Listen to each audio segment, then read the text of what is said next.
Rangers are rudderless. They are like a ship with no steam. They are a boat with no power. They are simply drifting around the sea, the ocean. Oh, the blue sea of Ibrox. Well, we're not even there, alright? We're not even there. But Ali Mccoist just gave his thoughts today, and you know what? Yeah, Ali Mccoist has hit the nail on the head here. He's devastated. Rudderless Rangers devastate Ali McCoist. His heartbroken legend lashes board. And, I agree with Ali McCoist. Rangers are an absolute mess these days, right? And before I get into McCoist's comments, it's like we can't even go a game without controversy, right? We can't. Honestly, it's like there's always something off the pitch, there's something on the pitch, there's something in the boardroom, there's something in the stadiums, there's something in the court fucking rooms, there's something with this football club that just can't give us. Is it too much to ask for a quiet week and for us to scud Ross County 6-0 and it's like, all right, fair enough, we move on. Then it's on to September. But you know something mental's going to happen this week, man, because it's the Rangers' way at the minute. It's absolutely ridiculous. But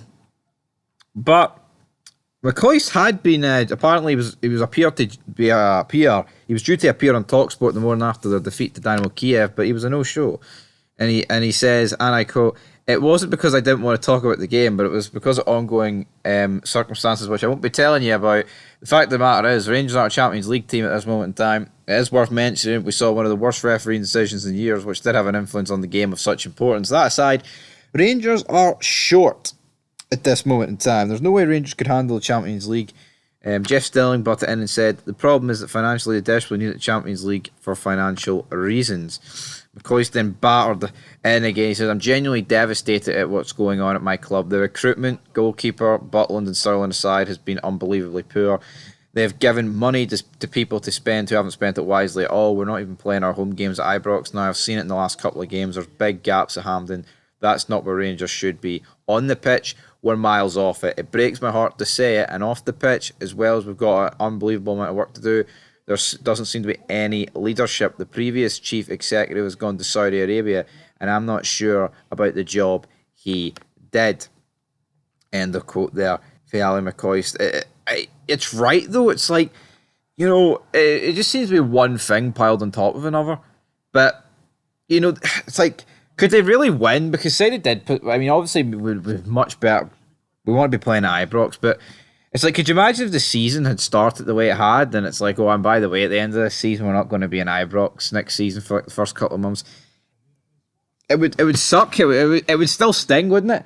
But then, I guess you could argue, could they get it done over the summer? I guess that would be the argument to be had, which they should just delayed it for me, but anyway. He went on to say, "There's been a few quid spent on players, 3 and 4 million here and there, that weren't for me or the Rangers supporters. We've got problems, and they have to be addressed as soon as possible. I have genuine sympathy for Philip Clement, because at this moment in time, it's pretty clear he has to get a few at the door before he can get any in. The fact of the matter is this, the squad at this moment in time, sadly, isn't good enough to win the league. We are a Europa League / Conference League team. It's as simple as that. And in terms of the Scottish Premiership, the best we can hope for is to win it. And I am the internal optimistic, but if Rangers win the league, it'll be one of their greatest triumphs ever." Then he talked about the tickets. He said the whole thing is nonsense. It's like 2 wee kids fighting in a playground. One of the biggest selling points, if it's not the biggest, is indeed the supporters going to the games and the atmosphere create it. End of quote there. So not too much. He's talking about it's like 2 wee kids fighting in a playground, which, again, I see his point, but, as we've broke down, Rangers started this mess. There was no obligation for Celtic to pull the tickets, but they did it.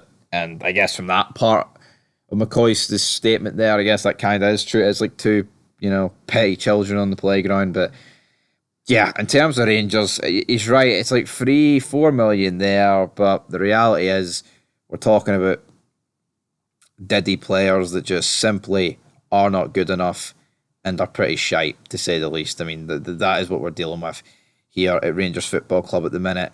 And devastated, heartbroken. It's just, a couple of weeks ago, he did come out and say that, he's heartbroken to admit that Celtic will win the league, and he's coming out and saying this about all the new stuff it's breaking about Rangers, and it's not good. As I look outside and I see the rain falling, the rain is falling on Rangers Football Club. What next? Big Stevie Cool cries here on Fog Football, because honestly, we can't take much more.